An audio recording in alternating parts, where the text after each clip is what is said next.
Morning. Our devotion for today, focus on God. Scripture reading, Luke chapter 10, verse 38 through 42, and key verse, Luke chapter 10, verse 42. But one thing is needful, and Mary had chosen that good part, which shall not be taken away from her.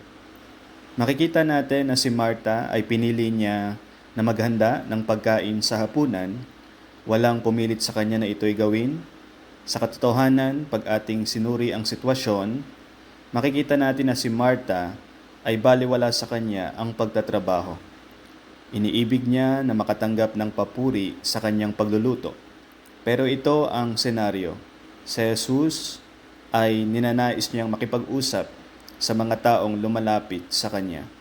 Habang si Martha, siya ay nagmamadali patungo sa kusina upang siya ay magluto. At lahat ng pangyayari ay maayos lang hanggang sa malaman niya na yung kanyang kapatid ay nawawala, si Mary. At nung kanyang nakita si Mary, nakita niya ito na nakaupo sa paanan ni Jesus. At dahil dito, ang pananaghili at pagseselos ang kumontrol sa kanyang puso. Ang sabi nga dito sa verse 40 sa later part, Panginoon, wala bagang anuman sa iyo, napabayaan ako ng aking kapatid na babae na maglingkod na mag-isa. Iutos mo nga sa kanya na ako'y tulungan niya. Lahat tayo ay nakaramdam din ng ganitong mga bagay.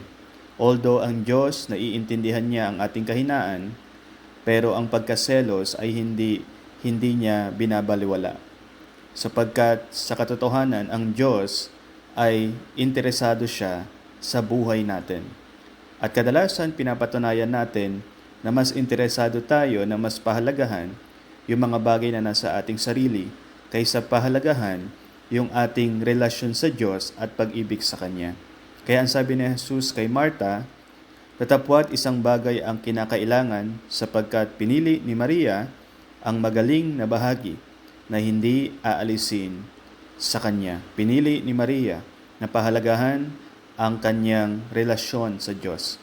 Lagi mong tatandaan na ang Diyos ay mas interesado sa buong pagkatao mo kaysa sa iyong ginagawa. Kaya gumawa ka ng effort upang maalis sa iyong buhay ang pananaghili, ang alitan, ang pagkaselos. At hayaan mo na ang Diyos ay ikaw ay pagpalain ayon sa paraan na kanyang pinili. I-focus mo ang iyong puso sa Kanya at magalak ka sa araw na ito sapagkat iniibig ka niya. Let's pray. Amang Diyos, tulungan niyo ako na mag-focus ang aking puso sa iyo at ngayong araw na ito ako'y nagagalak sa iyong pag-ibig. Ito ang aking dalangin sa pangalan ni Jesus. Amen.